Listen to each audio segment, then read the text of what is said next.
નમસ્કાર, હું રાજ. આપ જોઈ રહ્યા છો સ્પાર્ક ટુડે ન્યૂઝ. ભરૂચ જિલ્લાના આમોદ શહેરમાં વિશ્વવિખ્યાત ઇસ્લામિક વિદ્વાન હઝરત સૈયદ અમીનુલ કાદરીની ઐતિહાસિક તકરીરનું આયોજન કરવામાં આવ્યું હતું. આમોદની દરબારી મસ્જિદ ખાતે યોજાયેલા કાર્યક્રમમાં હજારો શ્રદ્ધાળુઓ ઉમટી પડ્યા હતા. દેશ વિદેશમાં પોતાની પ્રેરણાદાયી તકરીરો માટે જાણીતા હઝરત સૈયદ અમીનુલ કાદરીના આગમનથી સમગ્ર વિસ્તારમાં ધાર્મિક અને આધ્યાત્મિક માહોલ છવાઈ ગયો હતો.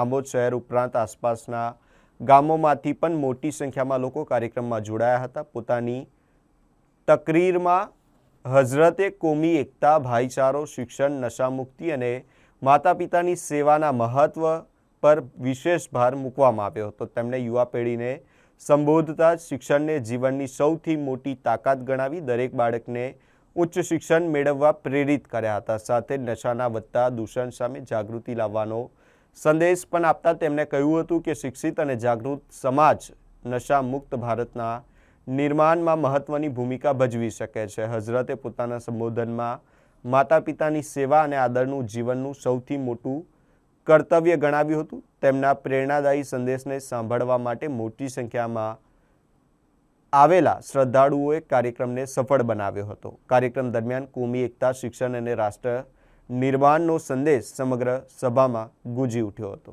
बिस्मिल्लाहिर्रहमानिर्रहीम अस्सलातु वस्सलामु अलैका या सय्यदी या रसूल अल्लाह सल्लल्लाहु ताला अलैहि वसल्लम। आज 26 जुलाई 2026 को हम आमोद की सरजमीन पर खुतबतुल कुबरा मखदूम अशरफ जहांगीर सिमनानी रज़ी अल्लाह ताला अन्हु के उर्स की तकरीब में यहाँ के अहबाब की दावत पर हाजिर हैं और ये पैगाम लेकर आए हैं कि भारत की सरजमीन पर हमारे बुजुर्गान दीन औलियाए किराम ने, सूफियाए किराम ने जो है वो मोहब्बत प्यार का पैगाम दिया और इंसानों को शऊर इंसानियत अता किया और भाईचारगी की दावत दी, मोहब्बत की दावत दी, ख़ुवत की दावत दी और इसी दावत के ज़रिए से उन्होंने इस्लाम की तरवीज व इशाअत में हिस्सा लिया।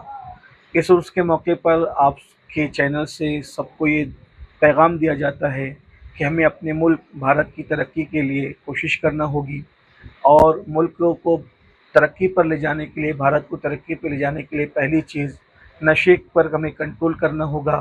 भारत को नशा मुक्त अगर हम करेंगे तो बहुत जल्दी ये मुल्क तरक्की करेगा। साथ ही साथ एजुकेशन पर तवज्जो दें, हर बेटा बेटी कम से कम ग्रेजुएट होना चाहिए और उसी के साथ साथ हम एक दूसरे का सपोर्ट करें, प्यार मोहब्बत के साथ, अखलाक के साथ एक दूसरे के साथ पेश आएँ और माशी तौर पे तरक्की करें, अच्छे ताजिर बने, मालदार बने। मुल्क के वासी मालदार होंगे तो मुल्क भी तरक्की करेगा। यही पैगाम लेकर हम आए हैं और यही सबको पैगाम दिया जाता है।